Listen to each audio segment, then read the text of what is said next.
Karibu mpendwa msikilizaji na mfuatiliaji wa St. Gaspar Media katika kipindi cha tafakari ya injili ya siku.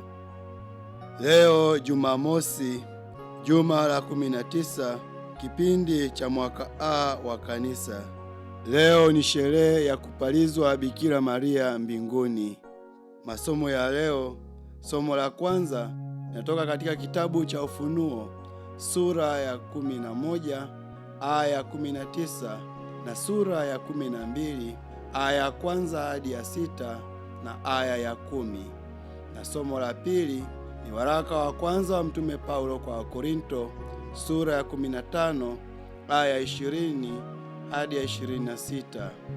Na injili inatoka kwa mwinjili Luka sura ya kwanza aya 39 hadi ya 56. Karibu tusikilize injili. Mariamu aliondoka akaenda hata nchi ya milimani kwa haraka mpaka mji mmoja wa Yuda. Akaingia nyumbani kwa Zakaria, akamwamkia Elizabeti. Ikawa Elizabeti aliposikia kule kuamkia kwake Mariamu, kitoto kichanga kikaruka ndani ya tumbo lake. Elizabeti akajazwa Roho Mtakatifu, akapaza sauti kwa nguvu akasema, umebarikiwa wewe katika wanawake, naye mzao wa tumbo lako amebarikiwa. Limenitokeaje neno hili, hata mama wa Bwana wangu anijie mimi? Maana sauti ya kuamkia kwako ilipoingia masikioni mwangu, kitoto kichanga kikaruka kwa shangwe ndani ya tumbo langu. Naye heri aliyesadiki, kwa maana yatatimizwa aliyoambiwa na Bwana.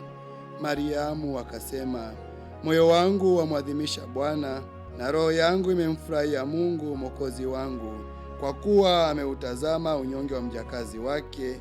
Kwa maana tazama, atokea sasa vizazi vyote wataniita mbarikiwa, kwa kuwa mwenye nguvu amenitendea makuu, na jina lake ni takatifu.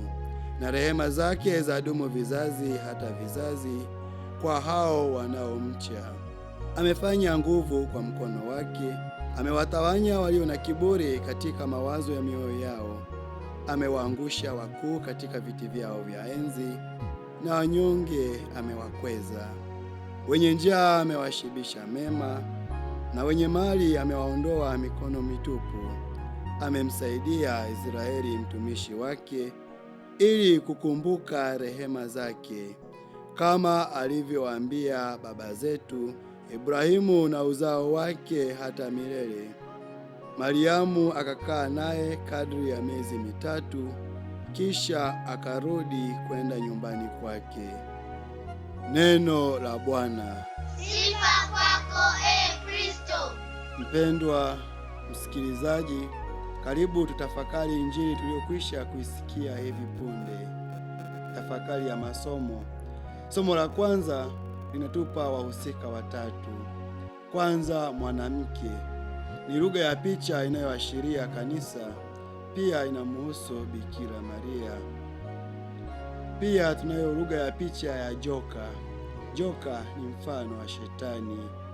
Pia tunayo lugha ya picha ya mtoto, hii ikimwakilisha Yesu Kristo, Masia na mkombozi. Vita kati ya mwanamke na joka vinaonesha mapambano kati ya kanisa na nguvu za Shetani. Bikira Maria anafananishwa na kanisa kwa sababu kwa neema ya Kristo alimshinda Shetani na kubaki mwaminifu kwa Mungu. Somo la pili, Mtume Paulo anatufundisha kwamba Yesu Kristo ameshinda dhambi, Shetani na mauti kwa ufufuko wake. Kupalizwa kwa Bikira Maria mwili na roho ni moja ya matunda ya ushindi wa Kristo na ni ishara ya tumaini la ufufuko kwa waamini wote. Na injili inatuonesha fadhila kuu za Bikira Maria. Mosi, huduma kwa wengine. Bikira Maria alimtembelea Elizabeti na kumhudumia kwa miezi 3. Nasi tunaalikwa kuwasaidia wahitaji kwa matendo ya huruma, maneno ya faraja na hata kuwaombea. Cha pili, shukurani kwa Mungu. Bikira Maria anaimba, mwenye nguvu amenitendea makuu. Hii inatufundisha kumshukuru Mungu kwa mema yote anayotukirimia kila itwapo leo. Cha tatu, unyenyekevu na kumtegemea Mungu. Mungu huwainua wanyenyekevu na kuwashibisha wenye njaa, lakini kujitegemea na kujiona unajitosheleza unabaki mikono mitupu. Cha nne, imani.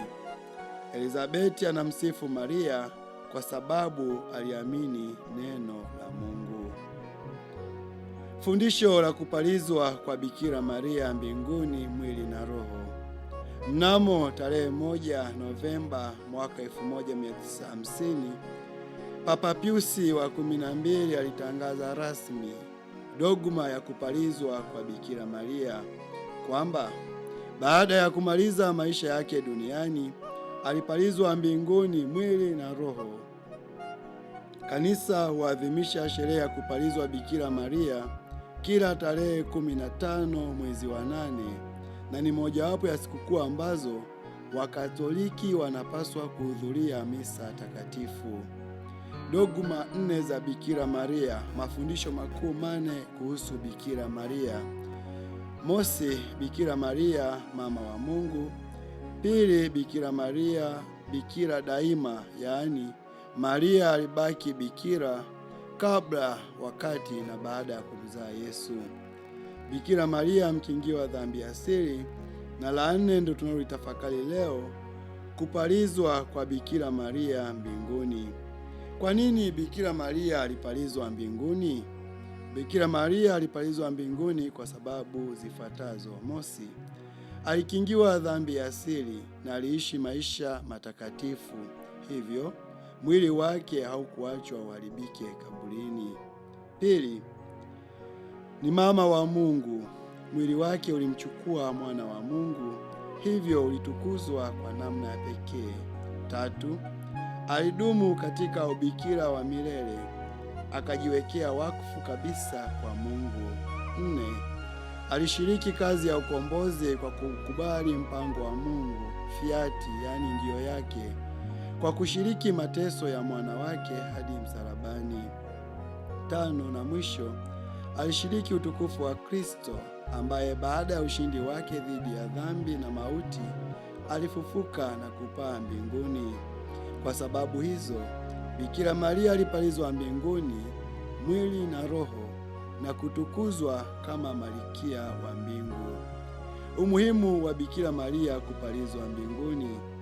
Maria tayari anashiriki utukufu wa mbinguni.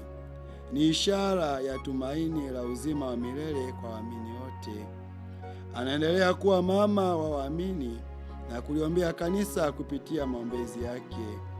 Sherehe hii inatukumbusha kwamba Mungu ameandaa uzima wa milele kwa wote wanaoishi kwa uaminifu kwake.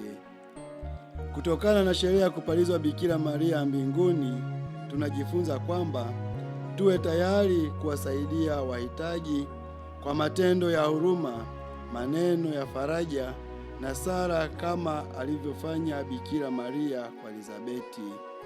Pili, tumshukuru Mungu daima kwa mema yote anayofanya katika maisha yetu. Tatu, tuishi maisha ya utakatifu na usafi wa moyo, tukiepuka dhambi na kubaki waaminifu kwa Mungu. 4, tudumu katika sala na kuomba maombezi ya Bikira Maria mama wa Mungu. 5, tuwe na matumaini ya uzima wa milele, tukikumbuka kwamba kama Mama Maria alivyotukuzwa, nasi tukiishi kwa uaminifu tutashiriki utukufu wa Kristo mbinguni. Huu ndio ujumbe mkuu wa sherehe, kumfuata Kristo kwa mfano wa Bikira Maria, ili siku moja tushiriki utukufu wa mbinguni pamoja naye. Napohitimisha, tumwombe Mungu kupitia maombezi ya Bikira Maria mpalizi wa mbinguni atujalie kuishi maisha matakatifu, tuzidi kukua katika imani na tumtumainie katika yote na tumtumikie kwa uaminifu, nasi tukimaliza safari yetu hapa duniani tuweze kushiriki utukufu wa uzima wa milele pamoja na Kristo na watakatifu wote mbinguni. Na kushukuru kwa kutafakari pamoja nami injili ya leo. Niliyekuletea tafakari hii ni mimi Frateri Franklin Stefano Magacha wa shirika la misionari wa damu azizi ya Yesu kutoka seminari kuu ya Mtakatifu Gaspari del Bufalo, Kola, Morogoro. Itukuzwe damu ya Kristo!